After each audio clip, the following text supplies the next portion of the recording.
Hey guys, it's Krishanti with Krishanti.com talking about psychic development and spiritual and personal growth.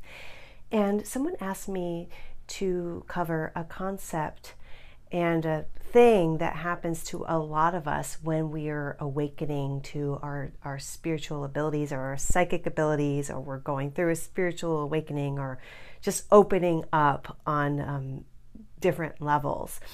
And that is the feeling of a pressure on your head or on your shoulders.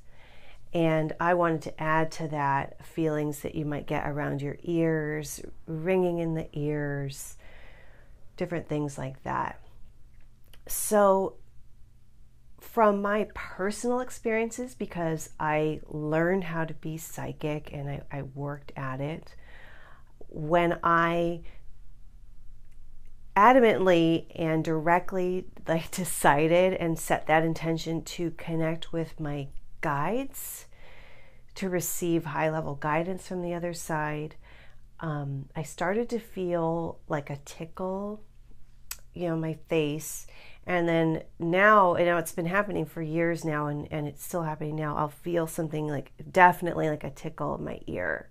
And then because I'm so attuned to energy, that I could feel like a energetic sort of pulsation going through me when that happens. And I know that that's my guide. It took a lot of practice for me to get to that level and realize that. But the person that asked me to talk about this, she's really working at paying attention to synchronicities, to signs, to messages, to working with her angels, to opening up to her own intuition and to knowing herself as a soul and spirit having an earthly human incarnation.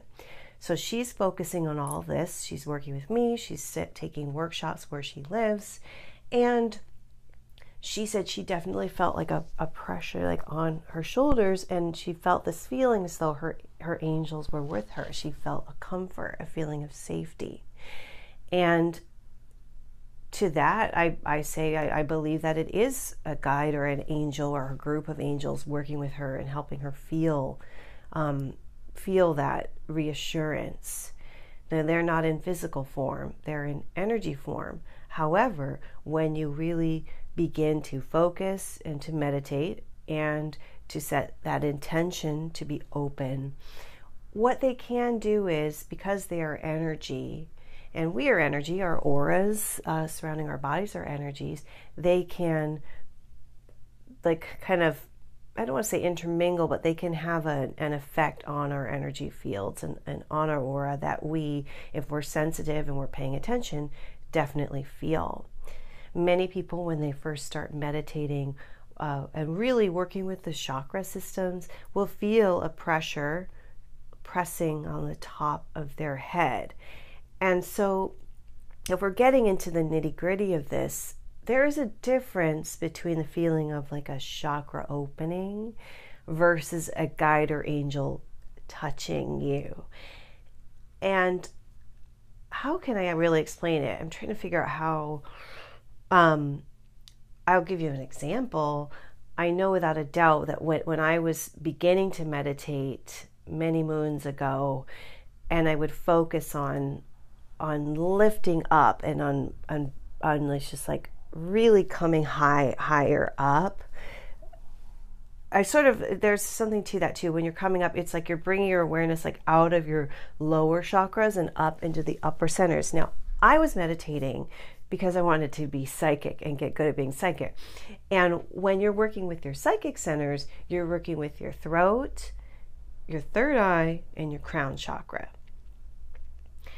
At least in the way that I was taught and the way that I teach. So these all open up, and then when you're working on the crown, which is the center that connects you to the divine and kind of hooks you up with that, when it opens, you'll feel a pressure, your crown will be pressured. And what I've noticed too is that, in the spiritual sort of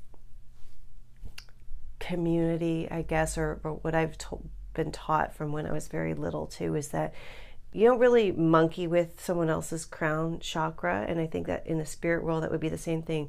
So guides and angels, they're not going to be really pushing on your head, because that crown chakra is very, very a sacred space.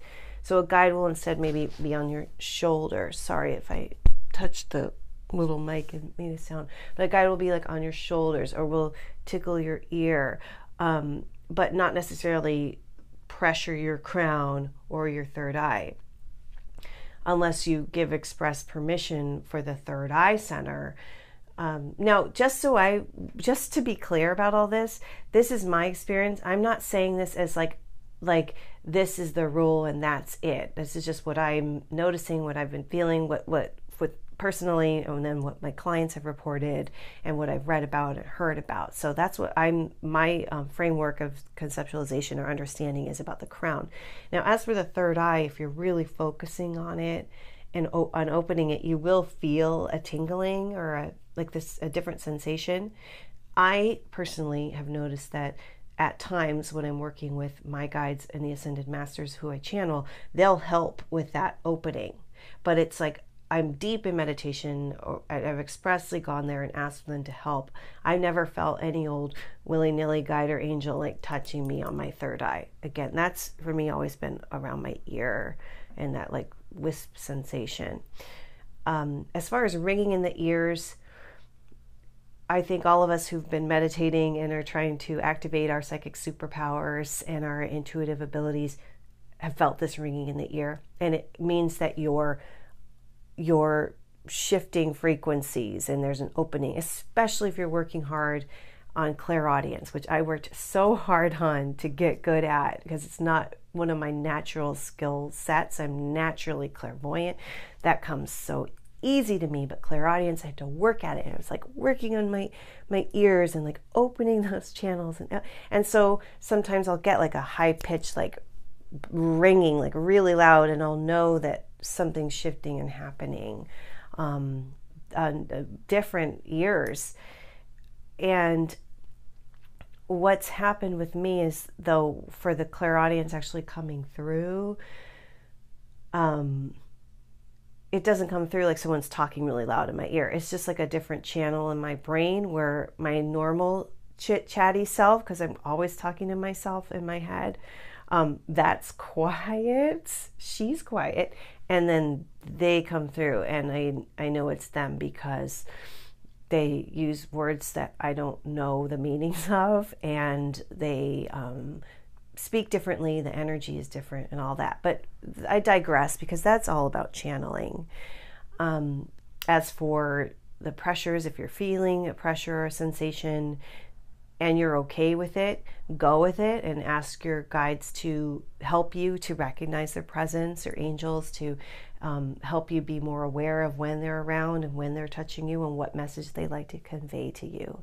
If you're not okay with it and you don't like it, you can ask them to back off and just say, I'm not cool with you coming into my aura, because that's what they're doing. They're coming into your aura and your energy field, and they will back away. You have dominion over your environment and your personal space, and they won't invade that either. They shouldn't.